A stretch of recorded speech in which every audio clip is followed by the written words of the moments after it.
Depuis un moment déjà, la technologie se mêle à la mode.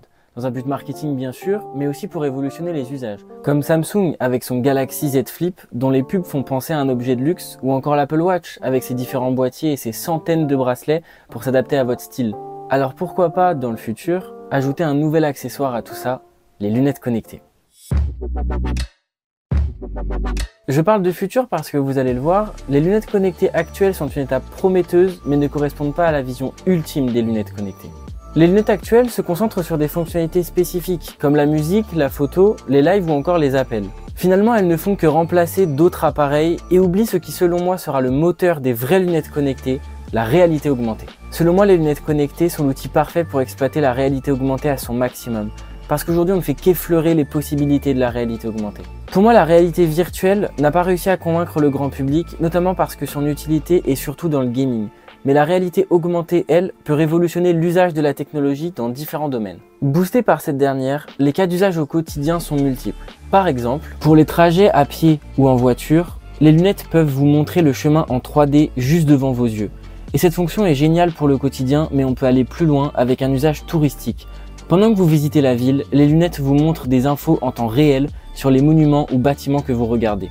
Cet exemple est pour moi le plus impressionnant, mais même sans partir dans des trucs trop compliqués, regardez tout ce que vous pouvez faire aujourd'hui avec la réalité augmentée et imaginez-le à travers des lunettes. Vous voyez un objet particulier qui vous plaît ? Les lunettes le scannent et vous montrent la boutique où l'acheter la plus proche ou sur quel site vous pourrez trouver le meilleur prix. Vous souhaitez redécorer votre intérieur ? Pas de problème, regardez à quoi pourrait ressembler votre pièce avec tel ou tel meuble et tel ou tel cadre ou miroir sur le mur. Les possibilités sont quasiment infinies et j'ai même pas encore parlé de jeux vidéo, même si de ce côté-là aussi c'est très intéressant. Et bien évidemment dans le divertissement. Vous l'avez sûrement vu passer sur internet car c'est devenu possible avec l'Apple Vision Pro et je reviendrai là-dessus plus tard. Mais vous pouvez regarder un match de basket à la télé avec les infos des joueurs et leurs stats en temps réel, ou encore regarder une course de F1 avec le circuit sur votre table devant vous et la position des coureurs en temps réel toujours. Si vous avez aimé la réalité virtuelle ou qu'au contraire vous êtes persuadé que ce n'est pas le futur, vous serez convaincu par la réalité augmentée. J'aimerais ouvrir une parenthèse sur les lunettes connectées qui existent aujourd'hui.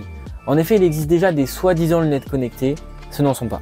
Pour vous en convaincre, je vais vous lire la définition des objets connectés de la plateforme Primabord, qui est le portail du numérique du ministère de l'Éducation. De manière générale, on parle d'objets connectés pour désigner un objet ordinaire, montre, bracelet, jouet, etc., capable de communiquer des informations diverses à un autre objet ou à Internet. Donc nous voyons bien que les lunettes connectées qui sont actuellement disponibles sur le marché ne correspondent pas à la définition d'un objet connecté. Et quand on y regarde de plus près, il n'y a que deux modèles vraiment intéressants. Les Ray-Ban, en collaboration avec Meta, qui permettent de prendre des photos et des vidéos, de lancer un live sur Instagram, d'écouter de la musique et de passer des appels, et les Bose, qui permettent seulement d'écouter de la musique. Alors je trouve tout ça impressionnant, mais ce sont les usages les moins excitants des lunettes connectées.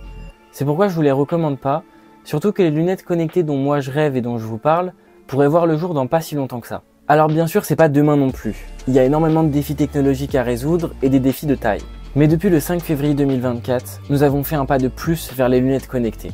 Apple, avec l'Apple Vision Pro, résout certains défis technologiques permettant la concrétisation des lunettes. Même si l'ordinateur spatial d'Apple utilise aussi la réalité virtuelle, le fonctionnement du casque repose principalement sur la réalité augmentée.